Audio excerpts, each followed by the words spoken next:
Yan na mga guys, so mga painilabang kulay na to. Ganyan ang kulay pa mainit or room temperature. Ganito naman ang kulay kapag cold.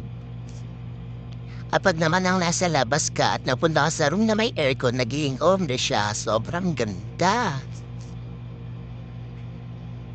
Sayang nga lang at di ko napakita kapag nagyayelo ang tubig.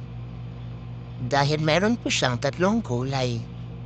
Kapag 40 degrees, ay light pink. Kapag 20 degrees, sky blue.